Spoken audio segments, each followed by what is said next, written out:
Hello guys and welcome to the new video. Today I want to tell you something about the way Kim is playing her Cleric. Yeah, let's jump right in it. Start with the mounts and the insignias. She used the 10k power mount, but the 5k power mount used epic is okay too, just for the guys who don't have that much money to buy the legendary one. And for the on power we would recommend the Griffin, maybe the Swarm or the Tyrannosaur, just to help the group a little bit. Debuff with Griffin or buff the group, increase the group's damage with the Swarm or the Tyrannosaur. Insignias, we every time use the Prosperity or Dominance ones, just to get a balance through the survivability and the outgoing healing with the power or the HP from the Prosperity. If you are more experienced in ToMM, you can lower your HP and put in more dominance or maybe the brutal insignias to get more power and less HP. With everything is fine if you know the mechanics in ToMM and you can play him and don't die. So cause a dead healer cannot heal. And the insignia bonuses are the Survivor's Blessing. Every time you deflect and hit, you get healed over time. Berserker's Rage, you gain a little bit more deflection if your action points are low. Predator's Guile are great to get a stamina regeneration when you're low on stamina, or get more movement speed when you're high on stamina. And the Cavalry's Warning is good when you use mount power, then you get 1000 buff to area of your stats. The Shepherd's Devotion is good when you use daily. Your teammates gain 1500 defense and 10% movement speed. Just for the group a little bit above. Let's jump to the companions. I would recommend the Bullet Pup because of the enchantment power of defense and power, who is about 3000 more of these stats. And you should have 5 legendary creature companions if it's possible, but it's not that much important. As you can see, Kim only has 13.5% and she already gains her caps she need. We use the bonding runestones and rank 15, and the companion gear to gain as much critical strike and critical avoidance as possible, and the off slots we use the power runestones. And when she gets these two companion gears in epic, they gain a defensive slot, and then she take the arcane runestone in it to gain more deflection. At the companion enchantment power, use the redemption to get an additional heal over time for yourself.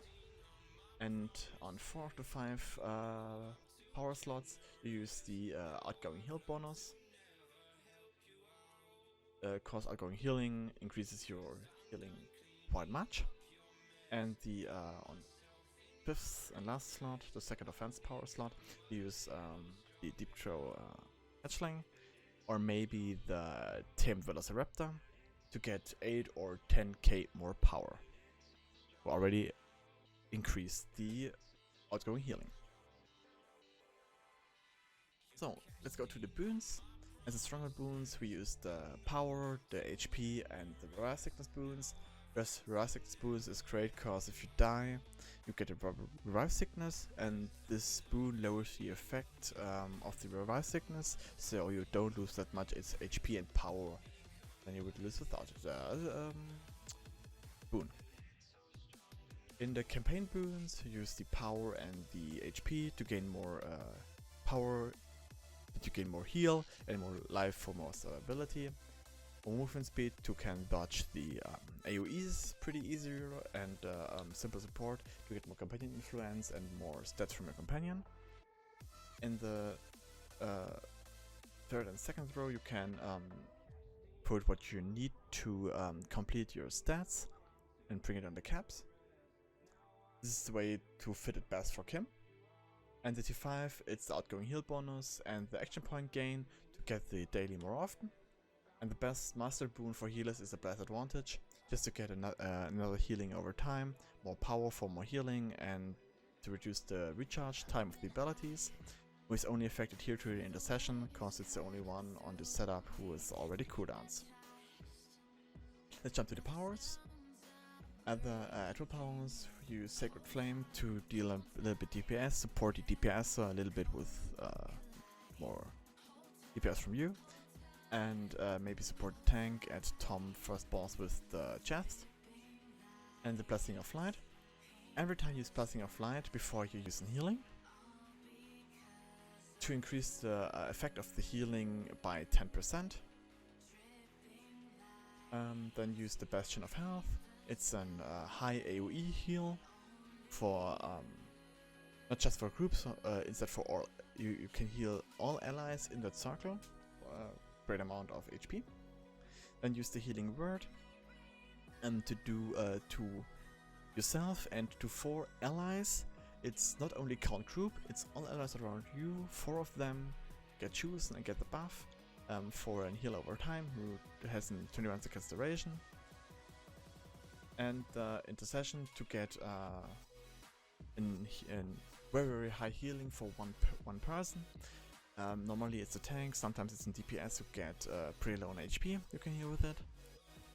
You can already use the Exaltation when you are not a that good healer to increase the heal power in the other dungeons like Lom or something else. The Cleansing Light is great to cleanse the effects from the polarities at the end boss of Lom. The polarities in Tom you cannot cleanse with them, the debuff, and you can cleanse with them the in the expeditions the rune debuffs. The Astral Shield is pretty great for the Lom end boss, when the Tropiant, after the destroying of the 4 Tesla things there outside, raise the hand over the tank and do this high attack. You can put the Astral Shield under the feats of the tank and lower the effect of the damage zone. Or maybe if you are solo tank in Tom, you can give a 10% more damage resistance to the tank, who increase the chance that he survive more orbs. Daily you can use 3 ones, the Guardian of Faith to gain additional damage, especially for Lom first boss to destroy the chest when it's close so this come through. And the Hallowed Ground, it's pretty great to reduce the damage the allies get within the field by 10%. And it's a bit of healing. And the Guardian of Life is a crit healing tool for all party members.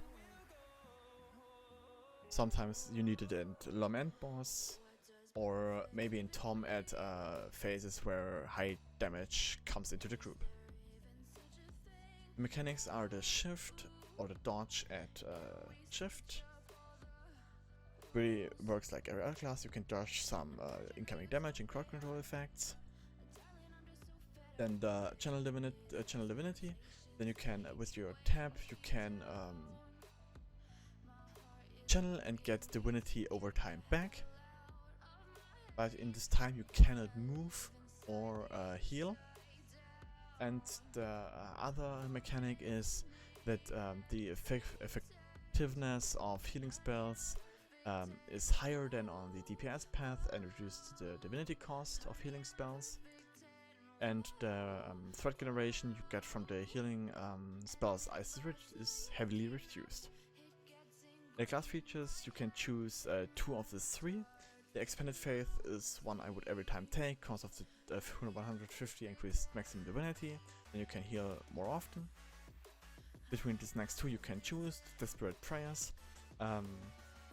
This feature, with the feature you can you get up to a 10% healing boost when your divinity drops below 50%. And that starts with 1% to 20% when you are in 0 divinity. And the Swift Prayers, this one what I personally prefer. Then you can move while channel divinity, or casting the Astral Shield. Or you can move while casting the Astral Shield, but you are slower than normally. On the feats, the first one, I would recommend the top one, because then you can increase the duration of the healing word with another heal spell. For example, with the Bastion of Health, when you use the after 20 seconds, the Bastion of Health, then the in duration of the healing word is increased by 6 more seconds, and after 25 seconds by 6 more seconds, and else. You can increase the duration of healing word for forever if you want. The second one, the bottom one, is a better one, cause every time if you press a spell who costs divinity, your channel divinity, your tab is better and restore more divinity. In the middle, the bottom one is pretty useless, cause you increase your damage and you're a healer, no DPS. So you take the top one, and especially the not that good healer use the exaltation, especially in LOM. And when you use exaltation, your incoming damage is decreased by 10%. That's pretty nice. And the first trait, you buff the Guardian of Faith and the Guardian of Life. It stays now for 45 seconds and heal the guys up to 5 times. It's a heal over time. And the last Paragon feat is the Light of Devotion. This only works in combat, not out of combat. Every 4 seconds you channel divinity, you get 1 stack of Light of Devotion. It's like up to 3 times. And for each tank you get a 5% increase healing bonus for the next encounter you use. For example, if you channel 4 seconds, you get a 5% boost on your next healing encounter. 8 seconds is a 10% buff, and 12 seconds is a 15% buff. But it's only for the next healing spell in the next 30 seconds. Yeah, let's jump into the character. And first I start with the ability scores. I would recommend the Constitution and the Charisma, just cause with this setup you have enough outgoing healing, so you can go for the cooldown reduction and the companion influence. And the action point gain maximum hit points to get most survivability, have the daily more often. At the cap stance you should have as much power as you can. The crit strike is depending on your power. Your crit strike should be 25% more than your power to gain 50% critical chance. Then you need 80k defense for Tom, a 95,000 critical avoidance. Plus when your divinity decrease, your critical avoidance decreases up to 10k less than you normally have with full divinity. So to already stay over the 85,000 critical avoidance, you should have 95,000. Just to make sure you have every time overcapped with its stat. With lower priority there is a deflect. If you have all others on cap and as much power and as critical strike as you have, you can get onto deflect. It's pretty nice too to reduce the incoming damage. Then go down here. The incoming healing should be at 20 to 30%. The outgoing heal should be about 40 to 50%. With some teams 30 or 35 is enough too. The aggressivity is worth to buff it up as much as possible too, and the bonus from your weapons enchantment, the Warped enchantment, isn't counted in here too, so you need to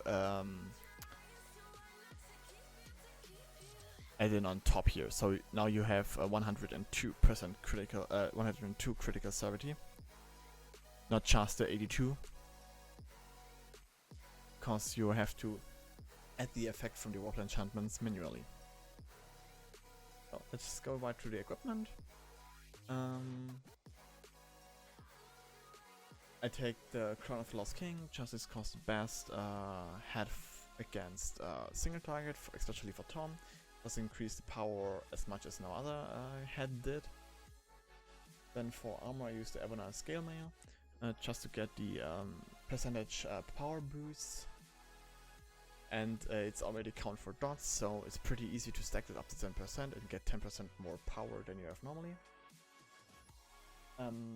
Its arms are pretty nice, cause you gain 250 power for each player in the team, so up to 1000 additional power. And you can look here that you gain the stats you need, especially a critical strike or maybe a deflection here. In the feats, there are no special ones for healers who are especially working good with the healers. So you can take there someone who fits well with your other equipment and get you the stats here what you need. The weapons, nearly all weapons are okay. Alabaster, Watcher, or the ones for the seal of the deep. And the best ones are the Lionheart weapons you get from Tom. And at the modification, I recommend the Blessing of Lights. Effects increased by 5% additionally, so we get a 15% healing boost after using Blessing of Light. And the icon, you should use the power modification, and then you can choose between the action point gain or the 10% critical severity. Boost is okay, depends on you what your playstyle fits more. And the modification for the head armor, arms and feats, the 880 power is best. At the neck, waist and artifact set, you should use the Staff of Flower one, just to get as much hit point as you can and get the set bonus. Because if you use daily, you gain a rune at the floor. Everyone in the rune gain 5000 counter advantage, which is pretty good, and is immune against control effects, which is great too. The rings should fit that the stats get as cap and the other stats go into critical strike. The t-shirt and the trousers are good cause of their equipment effect. Whenever you critical strike with your powers, means heal or DPS, you have a 10% chance to gain 25 action points. Pretty good. And when you critical strike with the powers, you have a 10% chance to reduce your encounter power cooldown by 1 second. Will only count here for the intercession, but is great too because it's pretty high cooldown on this spell. On the enchantments, I use the on the utility slot the technical enchantments to get more incoming heal bonus. On the defense slots, the draconic enchantments for max HP defense crit avoidance. If you're already capped with defense, you can choose here the demonic ones with deflection, crit avoidance, and HP. On the armor enchantment, I would recommend Bar Shield enchantment, just it's the best enchantment for DPS or heal at the moment in game. As the offense slots, you should use the radiant enchantments to get as much power as possible. Plus more power is more heal. And as a weapon enchantment, you should use the weapon enchantment to get 20% more critical damage. So, let's go to the artifacts. Secondary artifacts, she used already the Tropion's Ring for 3k power, 1.5k defense and 1.5k critical avoidance. And the Erratic Drift Globe for the maximum hit points, defense and deflection to get the defense stats on cap. And the primary artifact, Charm of the Serpent, cause it's a pretty great artifact to increase the damage from the group, to support the group, support the DPSer. Yeah. But overall, you should look at your equipment, should fit your playstyle, and you should look at your stats are on pretty much on cap. And if you're going Tom first, you should have about 350k HP. And as more experienced as you are, you can lower your HP down to about 300,000, I think. That should be enough if you're playing the mechanics nearly perfectly. Yeah, so this was a guide for the Cleric, for the heal Cleric. The DPS Cleric will come in the next few days or weeks. If you have any further questions to the Cleric, just ask them in the comment section below, or ask Kim. I write down her @handle here now. Just PM her in-game. If you liked the video, hit the like button. If you don't want to miss any further guides, just hit the subscribe button. If you want to have any, you want to see any other videos, maybe you have an idea for another video, just write it down in a comment. We look what we can do. And then I say, have a nice day, guys, and thanks for watching the video. Bye bye.